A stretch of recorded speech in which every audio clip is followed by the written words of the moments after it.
Norbert Ore is chairman of the ISM Manufacturing Business Survey Committee of the Institute for Supply Management. He joins us from Atlanta to shed a little bit more light on the findings today. Welcome to you. I'd like to start with perhaps what you could call a pleasant surprise. The survey's gauge of employment rate grew at the fastest pace in some 5 years. How'd that happen?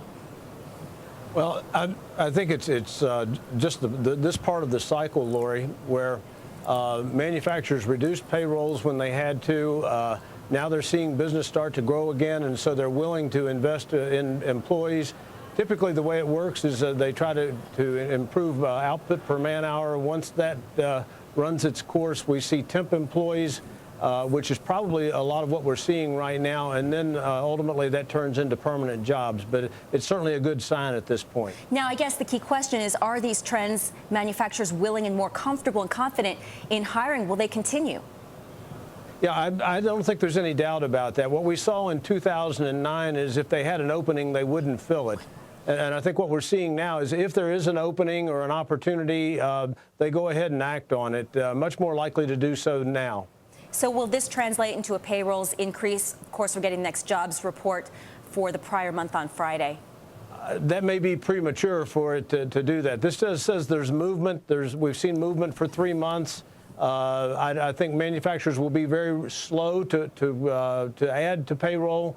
They'll only do that when they're certain that they've got enough of work for those people to do. So I think it's beginning of that growth that we want to see in employment, but it's not here yet. Mr. Ore, what are your metrics telling you about how government stimulus efforts helped in this regard?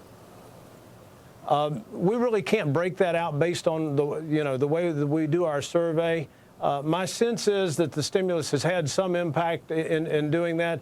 We're benefiting much more right now from the business cycle.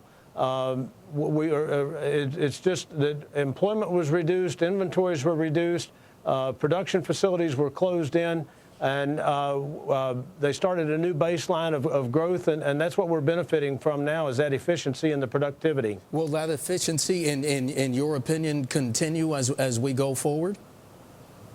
Well, it always lessens in terms of the efficiency as we get further into the cycle, but I do believe that this is a very solid recovery at this point. We've got 7 months of growth. We've got strength in new orders, strength in production. And I think we will continue to see growth throughout the year. It may be a little slower in the second half than the first half as we get deeper into the recovery. But nonetheless, I think it's going to be a very solid recovery for 2010. So, Mr. Ore, you mentioned strength in new orders, strength in production, but as you know, a little less strong than the prior month. Is it anything to lose sleep over?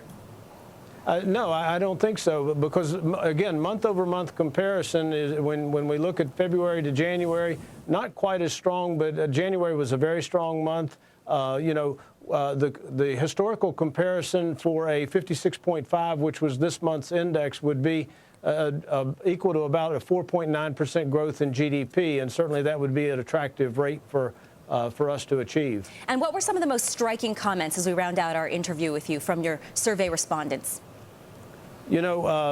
I think one of them really summed it up. It said they were talking about the growth and activity, and said it depends on the division, the plant, and the market served. And we're not seeing recovery in every area.